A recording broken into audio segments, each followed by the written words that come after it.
Yo, welcome back to another video. I forgot to even load any of my devices up for that last video, so I ain't getting no views off of that.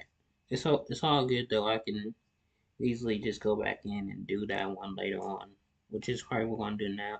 Not now, but what we're gonna do later on. That's what I meant to say. Getting tripped up on my words. I'm gonna load these two devices, start the live stream, and use off of that. Alright. Yeah, I'm gonna just get on my video on these two devices and then I'll okay, we got it. Let's get the video started. I'm gonna get my iPad. I'm gonna start the video first. Alright. I have my audio still on. That was unfortunate.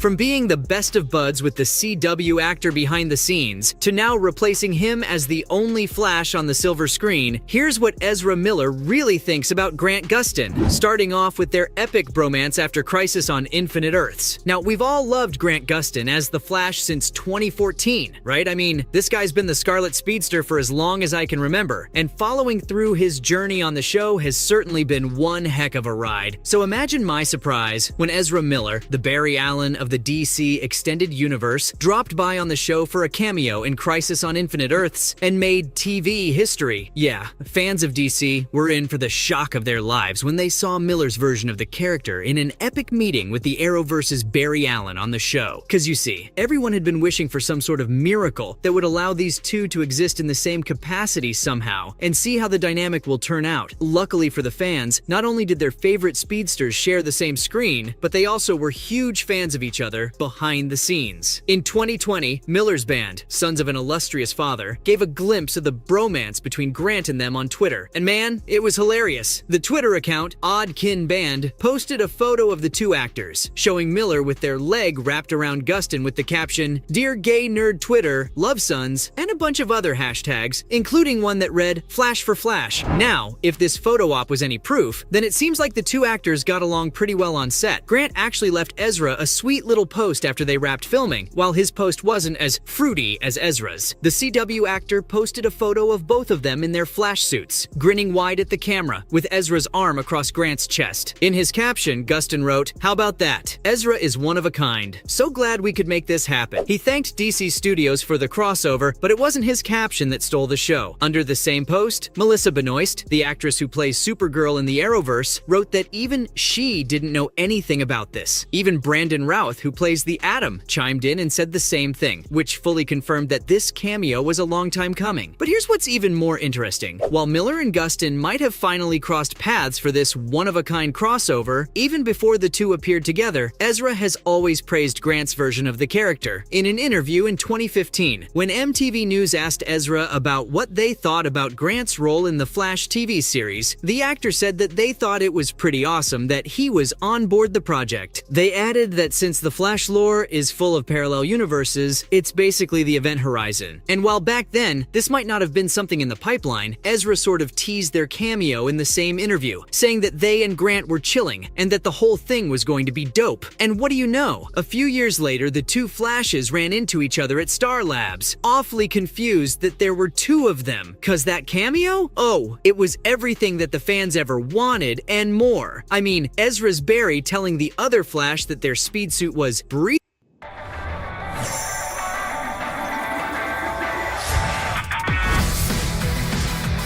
breathable was just hilarious. It's freaking comfy. Yours is pretty cool. Smooth. Seems safe and breathable. Found Barry Allen. No!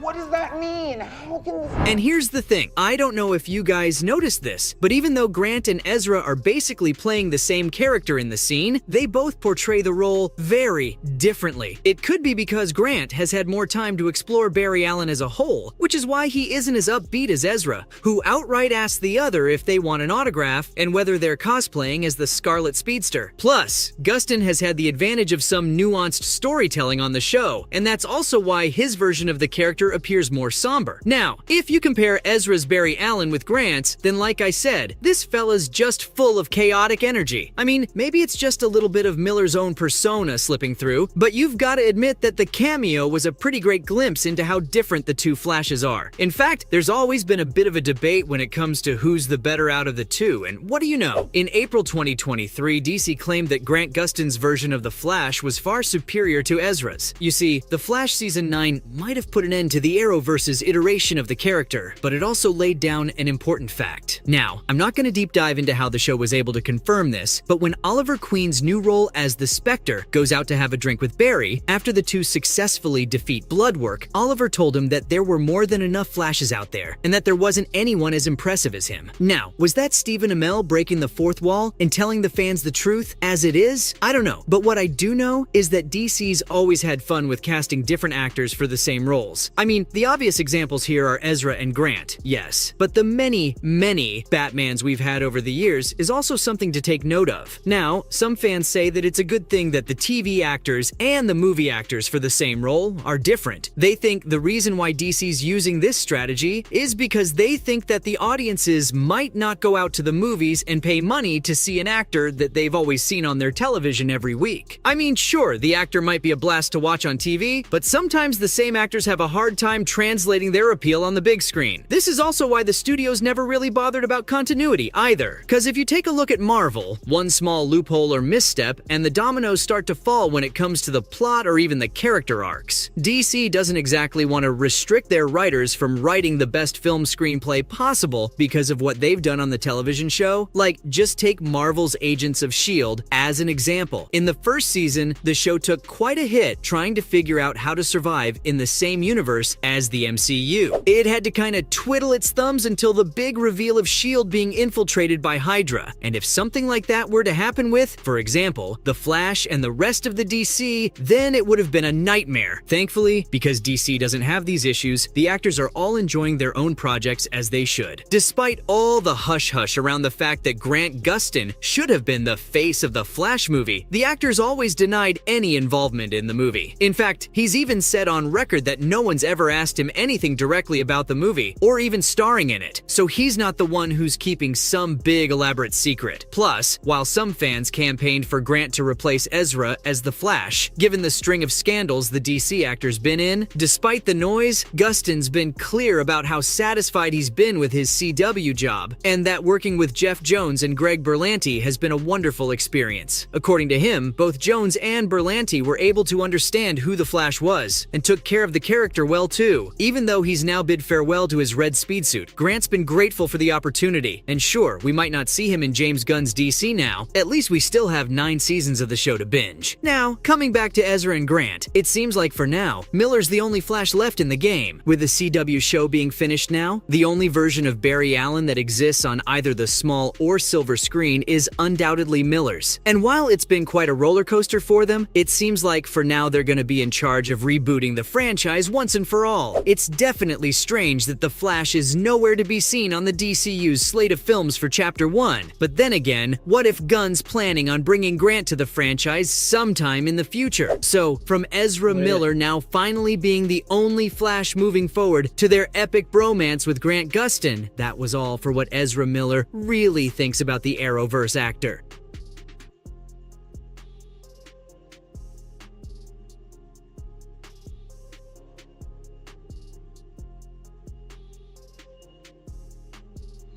Sorry, I had to edit a video. They said the video was not monetized. It was just one song we had to get out of there, and we got that song out. It's done. It's out of here.